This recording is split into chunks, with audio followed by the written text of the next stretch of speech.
할렐루야. 맥주 감사주일을 맞아 감사한 마음으로 주일 예배를 드리는 여러분들의 삶과 또 2025년 한 해 남은 절반의 시간 가운데 정말 하나님이 주시는 감사의 열매가 주렁주렁 열리시기를 주님의 이름으로 간절히 축원합니다. 우리 앞뒤 옆사람과 인사하겠습니다. 모든 것이 하나님의 은혜입니다. 모든 것이 하나님의 은혜입니다. 아멘. 오늘 우리는 맥주 감사 주일로 지킵니다. 하나님은 많은 민족 중에 하나님의 백성으로 먼저 부르신 이스라엘 민족에게 세 가지의 절기를 주셨습니다. 그것은 유월절과 맥주절과 초막절입니다. 근데 이 세 절기는 그 절기가 시작되는 배경과 환경과 내용은 각각 다 다르지만 이 세 절기가 갖는 공통점도 있습니다. 그것은 이 세 절기 모두가 하나님이 베풀어 주신 은혜를 생각하면서 드리는 감사절기다라고 하는 사실입니다. 이스라엘 민족이 절기들 감사 제사로 드렸지만 사실 이 절기들의 시작을 보면 참으로 어렵고 힘든 일들이 많았습니다. 유월절과 맥주절과 초막절 등은 이스라엘 민족이 노예로 있었을 때나 또는 광야 생활 등 여러 가지 어려운 때 그 기원이 시작되었던 것을 보게 됩니다. 하지만 그들은 그러한 어려운 과거들을 잊지 아니하고 하나님의 도우심의 손길을 잊지 않고 감사하기 위해서 이 감사절을 지켰다라고 하는 거죠. 오늘 우리가 지키는 이 맥주 감사주일도 마찬가지입니다. 우리는 지난 시간 속에 우리의 삶을 지키시고 우리를 인도하신 하나님의 은혜를 되새기고 기억하고 감사를 드리기 위해서 이 맥주 감사주일을 지금 지키고 있는 거죠. 지난 6개월을 돌아보면 힘든 일도 있었고 형통한 일도 있었습니다. 건강하지 못한 적도 있었고 건강하지 못했던 몸이 회복된 것도 있었습니다. 그런 여러 가지 과정 속에 함께 하셨던 하나님의 은혜, 또 내가 기도했던 것들을 응답해 주셨던 그 은혜들을 기억하고 감사하는 것이죠. 사랑하는 성도 여러분, 하나님의 은혜를 기억할 줄 아는 사람만이 하나님께 온전히 감사할 수 있습니다. 하나님의 은혜를 기억하지 못하는 사람은 절대로 감사할 수 없지요. 그러므로 이 시간 하나님이 내게 베푸신 은혜를 기억하고 감사한 마음을 담아 맥주 감사주일을 드리는 저와 여러분이 되어야 될 줄로 믿습니다. 할렐루야. 예수님의 제자들은 3년간 예수님을 따라다니며 많은 것을 직접 경험했고 보았습니다. 가이사랴 빌립보에서 고백한 것처럼 그들은 예수님이야말로 하나님의 아들이요 그리스도라고 믿었습니다. 그래서 그들이 예수님과 마지막 만찬 때 나누었던 대화를 보면 정말 그들은 내가 예수님을 위해서라고 하면 죽을 각오가 된 것처럼 호언장담했습니다. 하지만 그들은 예수님이 잡히시자 모두가 극심한 두려움에 사로잡혀서 그만 도망치고 말았지요. 지난 3년 동안 예수님과 항상 지근거리에 있었던 이 베드로, 그토록 호언장담했던 그 베드로는 재판을 받으시는 예수님을 바로 눈앞에 두고도 그 예수님을 모른다고 3번이나 부인하기까지 했었습니다.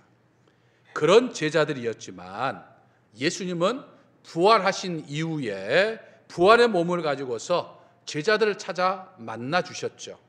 그러나 베드로를 비롯한 제자들은 예수님을 만나기 전에 자신들이 가졌던 직업으로 다시 돌아갑니다. 갈릴리 호수에서 고기를 잡고자 했죠. 왜 그랬을까요?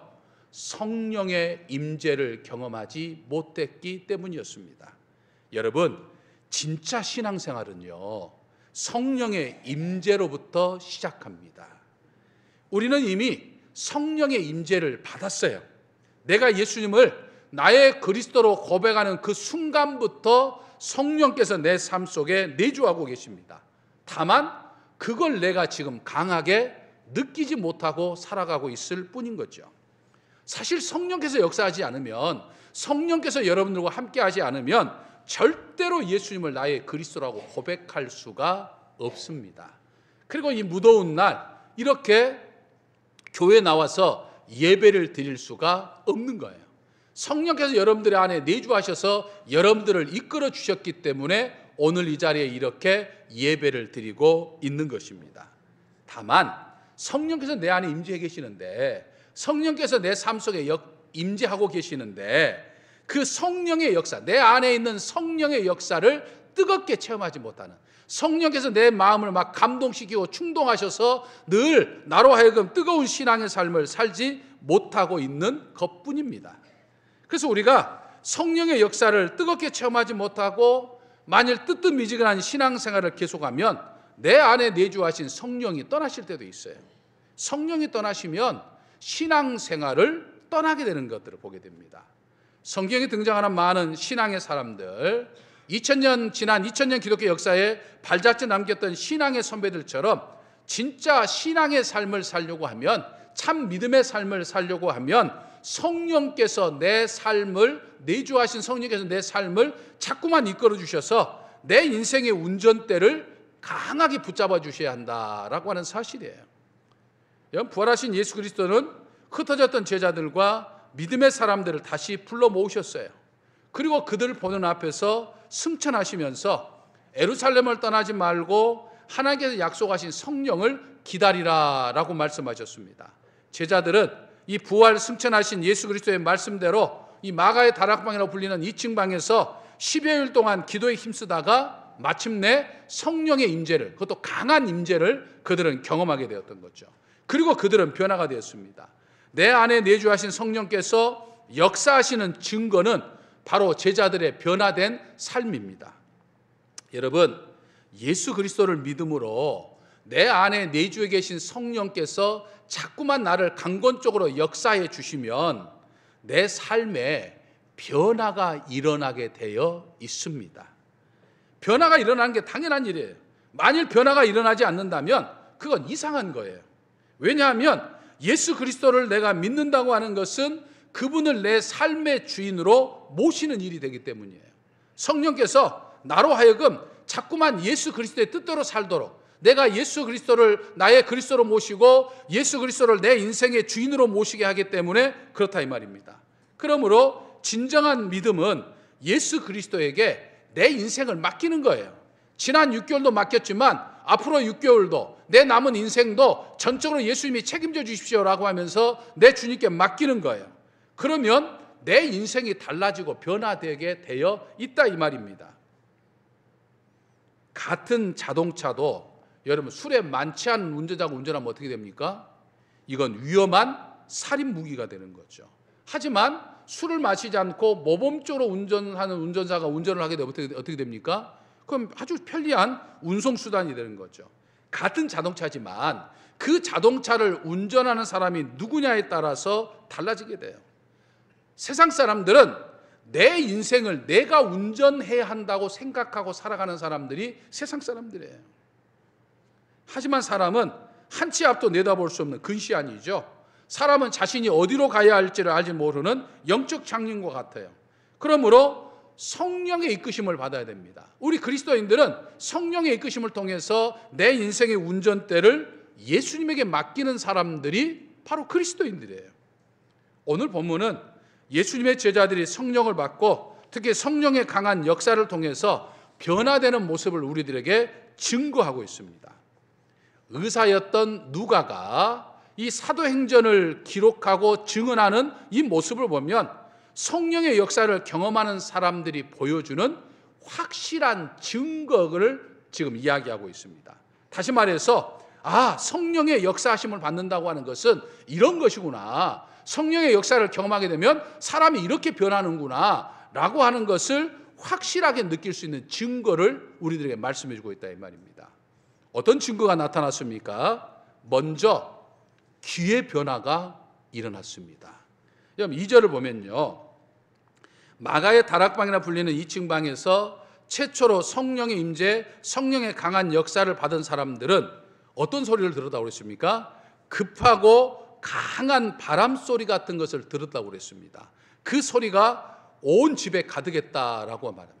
그 전에는, 그러니까 성령의 임재와 성령의 역사를 경험하기 전에는 전혀 듣지 못했던 소리예요. 근데 성령의 역사가 일어나니까 지금 전혀 듣지 못했던 새로운 소리가 지금 들리게 된 겁니다. 다시 말해서 성령의 역사함을 경험한 사람들은 영적 귀가 열리게 되어 있다라고 하는 거예요. 그 이유는 죽었던 영이 또는 잠들었던 영이 다시 살아나고 깨어나기 때문에 그래요. 여러분, 육체가 이렇게 살아있으면 육체의 청각도 살아있죠. 그죠? 근데 사람이 죽으면 청각도 죽습니다. 아무것도 들을 수도 없어요. 영적인 면도 마찬가지입니다. 내 안에 있는 영이 죽었을 때 또는 내 안에 있는 영이 잠들어 있을 때에는 영적인 소리를 들을 수가 없어요. 하지만 성령의 강한 임재를 체험하고 난 다음에 내 안에 영이 살아나고 내 안에 막 영이 깨어 있으면 영적인 소리를 들을 수 있는 영적인 귀가 열린다 이 말이에요. 요한계시록 3장 22절을 보면 귀 있는 자는 성령이 교회들에게 하시는 말씀을 들을지어다 라고 말씀합니다. 여러분, 지금 요한계시록은 소아시아 지역에 위치했던 7교회에게 주신 말씀입니다. 근데 그 말씀들을 우리가 보면 다 내용도 다르고 또 이야기들이 약속하는 것도 다 달라요. 뭐 칭찬한 거나 책망하는 거나 약속해 주는 것도 말씀들이 다 달라요. 그런데 이 7교회 교회에게 공통적으로 주시는 말씀이 하나가 있어요. 그 말씀이 뭡니까? 바로 귀 있는 자는 성령께서 하시는 말씀을 들으라 이렇게 말합니다. 아니, 귀가 없었겠습니까? 영적인 귀가 닫혀 있었던 거예요. 그러니까 들으라 이 말입니다. 성령의 역사하시는 확실한 증거는 귀의 변화가 일어납니다. 그러니까 하나님의 말씀을 들을 수 있는 거예요. 그래서 이 영적인 귀를 생각해 보면 우리 그리스도인을 세 부류로 나눌 수 있어요. 첫 번째 부류의 그리스도는요, 아직 성령의 강한 역사를 체험하지 못했기 때문에 영적인 귀가 열리지 않아서 하나님의 음성을 듣지 못하는 겁니다. 예배는 드리지만 자신에게 주시는 하나님의 음성이 들리지가 않아요. 성경을 읽어도 머리로는 알지만 가슴으로 들리는 하나님의 음성을 제대로 듣지 못합니다. 두 번째 부류의 그리스도인은 이제 영적인 귀가 열렸어요. 성령의 체험을 통해서 영적인 귀는 열렸지만 아직도 하나님의 음성을 수동적으로만 듣는, 그러니까 하나님이 들려주셔야만 듣는 그런 상태입니다. 성령의 충만함의 경험으로 하나님의 말씀을 들을 수 있는 영적인 귀는 생겼지만 하나님의 음성을 들으려고 집중하지를 않아요. 그러니까 집중하지 않기 때문에 하나님의 음성이 들리지 않습니다. 오늘 우리가 예배를 드리면서 한 20분에서 25분 사이에 제가 늘 하나님의 말씀을 증언하는데 이 말씀을 들으면서 오늘 또 목사님이 지금 설교 시간이 시작됐구나. 20분이나 한 25분 정도 지나면 끝나겠지. 그리고 이제 생각은 다른 데로 가 있는 거예요. 지금 다른 데 지금 가서 뭐 옛날에 있었던 걸 생각하거나 지금 앞으로 계획하는 것을 생각하면서 혼자 막 머릿속으로 베레베레 생각들을 다 하는 거예요. 그러니까 하나님의 음성이 들리지 않아요. 영적인 귀는 틔워줬지만 하나님의 음성이 들리지 않는 거예요. 하나님께서 강권적으로 역사해 주셔야만 들을 수 있는 그런 상태인 거예요. 세 번째 부류의 그리스도는 이제 영적인 귀가 열려서 하나님의 음성을 능동적으로 듣는 사람입니다. 설교를 듣거나 성경을 읽거나 기도하는 가운데서도 혹시 하나님이 내게 하시고자 할 말씀이 무엇일까 생각하면서 집중하여 듣는 거예요. 설교를 들어도 지금 20분 동안 25분 동안 정말 지금 어떤 말씀을 내게 주시는가, 내게 주시는 말씀이 무엇인가 라고 생각하면서 이 말씀에 집중해서 듣는 겁니다. 그래서 하나님의 음성이 들리는 거예요. 이분들은 일상생활 속에서도 하나님의 음성을 자주 듣습니다. 하나님의 음성을 교회에서만 듣는 게 아니에요. 가정에서도 듣고 직장에서도 듣습니다. 거리에서도 하나님의 음성을 들을 수 있어요. 또는 다른 사람과 대화하다가 그 대화 속에서 하나님의 음성을 들을 수가 있어요. 심지어는 자연 만물을 통해서 아름다운 자연 현상을 보면서 요즘에 일어나는 여러 가지 기후 현상들을 보면서 하나님이 내게 지금 이런 경각심을 주시구나 라고 하나님의 음성을 들을 수가 있어요. 그러니까 귀의 변화가 성령 충만한 증거다라고 하는 것이죠. 다음으로 성령의 역사를 체험하면 어떤 변화가 일어납니까? 눈의 변화가 일어나요. 지금 3절을 보세요. 3절을 보면 마치 불의 혀처럼 갈라지는 것들이 지금 보였습니다. 그리고 그 불은 각 사람의 머리 위에 하나씩 임했던 것을 보게 되었어요. 그러니까 성령이 임하시니까 귀가 열려서 영적인 음성을 듣게 됐고, 눈이 열려서 영적인 현상을 지금 보게 됐다면, 그 전에 못 봤어요. 지금 12월 동안 같이 있으면서도 보지를 못했어요. 근데 성령의 역사를 체험하고 되니까 지금 보이게 된 거예요. 그러니까 영적인 눈 역시 성령께서 열어주셔야만 열리는 거예요. 엠마오로 가던 두 제자가 부활하신 예수님이 찾아오셔서 만나게 됐습니다. 근데 처음에는 예수님인지 몰랐어요. 똑같이 동행하면서 예수님이 풀어주시는 말씀을 들으면서 마음이 뜨거워지긴 했지만 지금 자신들에게 풀어주시는 분이, 자기와 함께 지금 걸어가고 있는 분이 예수님이라고 하는 사실을 깨닫지 못했어요. 왜 그렇습니까? 아직 영적인 눈이 열리지 않았기 때문이었어요. 그런데 주님께서 그들과 함께 음식을 잡수실 때 떡을 가지사 축사하시고 떼어주시니까 그제서야 그들의 눈이 밝아져서 부활하신 예수님이라고 하는 것을 알게 되었다, 이 말이에요. 그러니까 눈이 열린 거예요. 이 영적인 현상을 보는 이 눈이 열리는 것도 이 음성을 듣는 것과 마찬가지로 두 종류로 보게 됩니다. 하나는 수동적으로 보는 것이고 하나는 능동적으로 보는 거죠. 수동적으로 보는 것은 내가 보려고 해서 보이는 것이 아니라 하나님의 어떤 계획을 가지고서 강권적으로 지금 보여주시는 것을 의미하는 겁니다.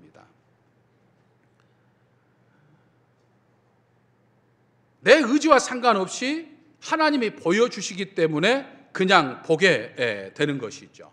그 대표적인 것이 바로 이 엘리사의 선지자의 사환이었던 게하시 아니었습니까? 하루 저녁에 아람 군대가 엘리사 선지자를 잡으려고 도담성을 에워쌌습니다.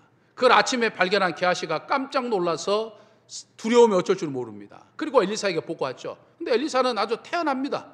그리고 걱정하지 말아라 라고 이야기하면서 게하시를 위해서 기도하니까 하나님께서 게하시의 눈을 열어주셨어요.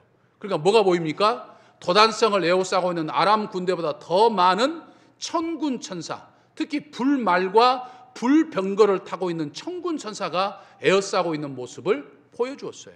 그러니까 하나님의 뜻이 계셔서 강건적으로 보여주시니까 보게 되는 그런 모습이에요.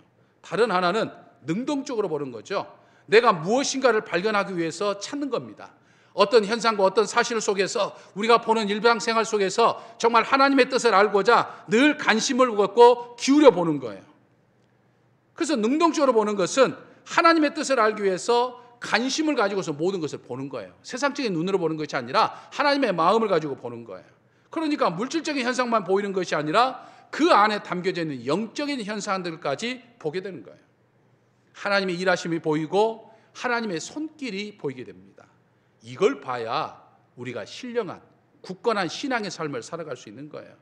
여러분, 영적인 눈이 열리면 사단 마귀의 역사도 봅니다. 하나님의 역사만 보는 것이 아니라 사단 마귀의 역사도 보게 됩니다. 사단 마귀가 어떻게 역사하고 있는지 보게 되는 거죠. 만일 영적인 눈이 닫혀 있어서 사단 마귀의 역사를 보지 못하니까 시험에 드는 거예요. 이걸 보지 못하니까 사단 마귀에게 노란하는 것들을 보게 되는 거죠. 성령이 역사하시면 내 눈이 변해서 보게 되는 거예요. 마지막으로 성령의 역사를 체험하면 입의 변화가 일어나게 되는 것을 보게 됩니다. 4절을 보면 성령의 강한 역사를 체험한 사람들은 성령이 말하게 하심에 따라서 다른 언어로 말하기 시작했다라고 말합니다. 쉽게 말하면 각 나라의 말로 복음을 전하기 시작했다는 거예요. 외국말을 배워본 적도 없어요. 근데 성령께서 역사하시니까 입이 열려서 담대하게 주의 복음을 전했던 거예요. 그 전에는 무서워서 말 한마디를 못하고 숨죽이고 있었는데 성령의 체험을 받고 나니까 곧바로 뛰쳐나가서 주의 복음을 전하기 시작한 거예요. 이사야 6장을 보면 이사야 선지자는 우시아 왕이 죽던 해에 성전에 들어가 환상을 보았습니다. 그리고 자기 입술이 부정하다고 하는 것을 고백했죠. 그런데 천사 중에 하나가 부젓가락으로 제단에서 불을 붙은 숯을 하나 가져와가지고 이사야 선지자의 부정한 입에다가 댔습니다. 이사야 선지자가 체험한 이 제단의 숯불은 성령의 불을 상징하고 있어요. 그러니까 성령은 성령의 불로 우리의 입술을 지져주신다 이 말이에요. 그러면 입술이 타버리는 것이 아니라 입술이 깨끗하게 변화가 되는 거예요. 성령 받기 전에는 좋지 못한 말, 싫은 소리, 미운 소리, 더러운 오늘 생활이 많았지만은 성령이 임재하고 난 다음에는 내 입에서 나오는 말이 거룩한 말로 바뀌게 되는 거예요. 깨끗한 말로 바뀌게 되는 거예요. 그래서 성령의 강한 임재를 경험하게 되면 입의 변화가 일어나게 되는데 먼저 복음을 전하는 입이 돼요. 그러니까 마가의 다락방에 불리는 2층 방에서 성령의 강한 임재를 경험한 120명의 사람들은 입이 변해가지고 곧바로 밖으로 뛰쳐나와서 복음을 전했죠. 여러분, 성령의 역사가 아니면 전도하기 어렵습니다. 내 힘으로 전도하려고 하니까 전도가 안 되는 거예요. 그래서 우리는 전도하러 갈 때 뭐 하고 전도하러 가자고 그러죠? 기도하고 전도하죠. 왜냐하면 기도하는 가운데 성령이 역사하시니까 기도하고 나가는 이유가 바로 여기에 있어요. 그러니까 성령의 강한 임재를 받지 못하면 전도하는 것도 주저주저 할 수밖에 없어요. 자꾸만 말이 나오지 않아요. 붙어요.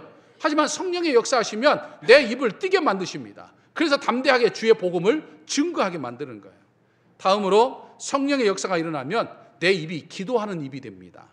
여러분, 건강한 가정생활을 하는 사람들의 특징은요, 가정에 들어가면 가족들과 대화를 많이 합니다. 부부간의 대화도 많이 하고요, 부모와 자식 간의 대화도 굉장히 많이 합니다. 근데 병든 가정의 특징은 말이 없어요. 대화가 없어요. 마찬가지입니다. 우리의 신앙생활도 건강한 신앙생활을 하는 사람, 다시 말해서 성령의 임재를 경험한 사람은 끊임없이 하나님과 대화하게 되어 있어요. 그 전에는 기도하려면 기도 제목도 생각이 안 나고 뭘 기도해야 될지 어떻게 기도해야 할지 막막했지만 성령의 체험을 받게 되면 내 입에서 술술술술 하나님의 향한 기도가 끊임없이 나와요. 내 삶의 자리에서 일어나던 모든 일들을 하나님 앞에 그냥, 아이가 유치원에 갔다 와서 일어났던 모든 일들을 엄마, 설거지하는 엄마 옆에서 막 이야기하는 것처럼 하나님 옆에서 이야기하게끔 되어 있어요. 내 입이 변하기 때문에. 그 다음에 성령의 역사하게 되면 내 입이 찬송하는 입이 됩니다. 여러분, 찬송은요, 우리의 존재 목적입니다. 여러분, 이사야서 43장 21절을 보면 하나님이 이런 말씀을 하십니다. 이 백성은 누구를 말하죠? 1차적으로는 이스라엘 민족을 말하고 2차적으로는 하나님을 믿는 우리 모두를 말하는 거예요. 이 백성을 내가 나를 위하여 지었나니. 누구를 위해 지었다고요? 하나님을 위해 지었나니 어떻게 하려고? 나를 찬송하게 하려 함이라. 이렇게 말씀합니다. 그러니까 하나님 우리를 창조하신 것은 우리가 하나님을 향해서 찬송하게 하기 위함이에요. 사람을 만든 목적은 하나님을 찬송하기 위함이에요. 그러니까 여러분들 입을 열면 찬송해야 되는 거예요. 다른 거 아니면 뭐 찬송하셔야 되는 거예요. 우리가 먼 훗날 천국 가면, 여러분, 천국에는 딱 두 가지 모습만 있습니다. 하나는 감사하는 모습. 아니, 정말 천국이 있네. 천국이 왔더니 이렇게 좋네. 하나님을 향해서 막 감사해가지고 막 어쩔 줄을 몰라 해서 감사해요. 그 다음에 또 뭘 하죠? 찬송합니다. 그러니까 요한계시록을 보면 보세요. 요한계시록 보면 사도 요한이 천국의 모습을 보는데 이 사람들은 뭘만 하고 있습니까? 하나님의 보좌를 향해서 찬양한, 날마다 찬송을 하게 돼요. 그러니까 성령 충만하면 찬송, 입에서 저절로 찬송이 나올 수밖에 없다, 이 말이에요. 마지막으로 성령의 강한 임재는 우리의 입술을 사랑의 입으로, 온유의 입으로 바꿔주십니다. 사랑의 말, 격려의 말, 축복의 말을 많이 합니다. 근데 여러분, 사단의 역사를 받으면요, 미워하는 말, 그러니까 같은 말이어도 왜 이렇게 미워하는, 뭐라고 하죠? 비비 꽈가지고 하는 말, 남에게 상처가 되는 말, 시험 들게 하는 말, 남을 몰아세우는 말, 비난하는 말, 이런 말들이 사단의 역사예요. 하나님의 역사, 성령의 역사는 그런 것이 자리 잡을 수가 없어요. 아까도 말했지만 성령의 역사는 하나님을 찬양하는 입이기 때문에 사단 마귀는 불평하는 입을 하게 됩니다. 뭔가 불평 불만이 나오게끔 만들어요. 분란과 불화를 만들게 되어 있어요. 하지만 성령의 역사를 체험하게 되면 이 입술이 달라지게 돼요. 사람을 격려하기도 하고 위로하기도 하고 사랑하기도 하고 좋은 말을 많이 하게 한다라고 하는 거예요. 우리의 입이 그렇게 변해진다라고 하는 사실이에요. 그러므로 사랑하는 성도 여러분, 성령의 역사로 여러분들의 귀가 변하시기를 바랍니다. 여러분들의 눈이 변하시기를 바랍니다. 여러분들의 입이 변하시기를 바랍니다. 그런 축복이 저와 여러분이 있으시기를 주님의 이름으로 간절히 축원합니다. 할렐루야. 은총의 내 아버지 하나님, 내 안에 내주하신 성령께서 저희의 삶을 강하게 역사해 주길 원합니다. 저희는 늘 연약하고 부족하여 성령 하나님께서 강하게 이끌어 주시지 않으면 늘 넘어지고 유혹에 빠집니다. 성령의 강한 역사로 저희의 귀가 열려 하나님의 음성을 듣게 하시고, 저희의 눈이 열려 하나님의 역사를 보게 하시고, 저희의 입이 변해 하나님이 기뻐하시는 말만 하게 하여 주시옵소서. 귀가 열리고 눈이 열리고 입이 변해서 성령 충만함의 확실한 증거가 되게 하여 주시옵소서.